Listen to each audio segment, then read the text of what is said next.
السلام عليكم ورحمة الله متابعينا. اليوم عندي رانج روفر موديل 2012 فيه صوت بجنزير التايمينج. أولا أسمعكم الصوت وبعدها نحل المشكلة. الحين السيارة سخنت شوي، بزيد الريس على الواحد على 1500.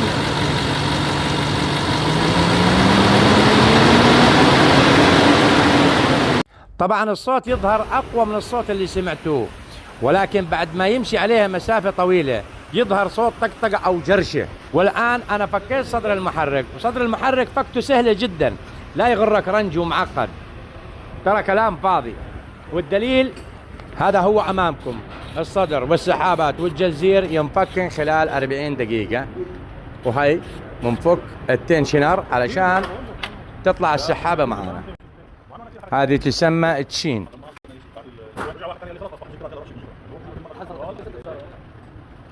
شوف عمي، شفت شلون فك السحابة بكل سهولة، ولكن اتفرج على السحابة بشكل جيد من ساسة لراسة. هذا هي أمامكم على الشاشة.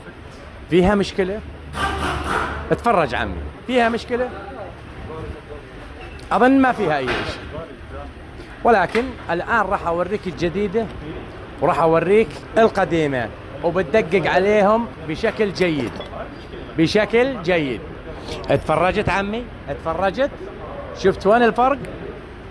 شفت القطعة التسميكة تبع التنشنر واقعة بسبب شو؟ أنا بقول لك. التنشنر له فالف اللي يدف السحابة، ومن الداخل في سبرينج، هذا يضعف بسبب الزيت أولا، وثانيا له عمر محدد، وبس يضعف مع دوران الجنزير وحركة السحابة يبدأ ينقر عليه مثل الشاكوش لحتى تنفك قطعة الحديد أو التسميكة اللي شفتوها على السحابة اللي واقعة، وتسقط في الكارتير وتستقر، ما عليها أي خوف وما عليها أي مشكلة حتى لو ضلت في الكارتير. والآن بركب السحابة، وإن شاء الله راح أصور لكم عيار الجنزير خطوة بخطوة بإذن الله. وشايفين هذا هو التنشنر أو الدفاش على حسب المسمى كل بلد.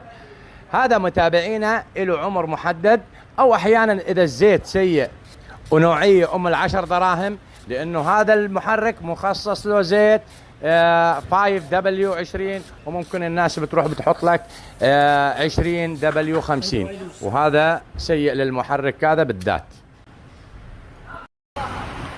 شوف متابعينا، شايف حبة الجنزير اللي باللون الأصفر أو الخط مطابق تماما، وهذا نفس العملية على الشخطة تبعت الفينوس.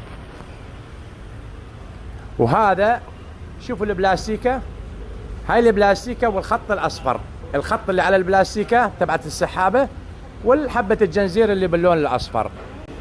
أظن واضحة بشكل جيد، أو ممكن إذا شايفينه منحرف على حسب اتجاه الكاميرا.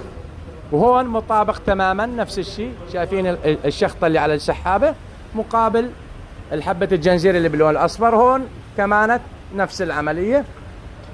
وهذا هون صعب، أو دقيقة شوي خلينا نغير اتجاه الكاميرا. شوف، هذا هي حبة الجنزير اللون الأصفر على الشخطة مطابقة تماما. أما بالنسبة للكرانك متابعينا، علامة الكرانك متجهة على شفة الكارتير وشفة السلندر، يعني على الجاز جيت مباشر، ولكن صعب شوية تصويرها، ما قدرت أصور لكم إياها واعذروني. هذا الصدر تبعه شوفوا صغير، هذا بس يسكر خلاص، ما في أي هذاك التعقيد ولا في أي شيء، سهل جدا وغير معقد. هو صح أعطاله كثيرة، ولكن إصلاحه سهل جدا. طبعا متابعينا، أنا توقعت عطلوا بالفينوس، ولكن الفينوسات ما طلع فيهم أي مشكلة، والعطل مثل ما شفتوه في أول الفيديو كانت السحابة الحبة هاي أو قطعة التسميكة تبعت التنشنر هي اللي واقعة. متابعينا، في موضوع حاب أحكي معاكم بالنسبة للأشخاص اللي راسلوني على الخاص. صدقا ما رديت على أحد، وما عاد فتحت الماسنجر، ومليان رسائل، ولكن ليش ما تكتب سؤالك في التعليقات؟ بتستحي يعني؟ وأنا بستحي. اكتب تعليق، اكتب في التعليق والله لرد عليك اذا انت كاتب نوع السياره وموديلها.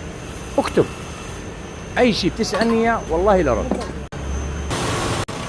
والان متابعينا راح اسرع الفيديو عشان نختصر من الوقت واترككم مع عمليه التطبيق علشان اللي يحب يشوف طريقه التركيب، باقي القطع واجزاء المحرك، علشان ما نحرم عشاق ومحبين الميكانيكا.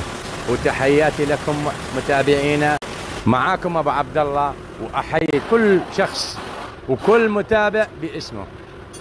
وانتظرونا بالفيديوهات القادمة ان شاء الله. في عندي محرك سكاليت باذن الله راح اصور لكم اياه من البداية الى النهاية.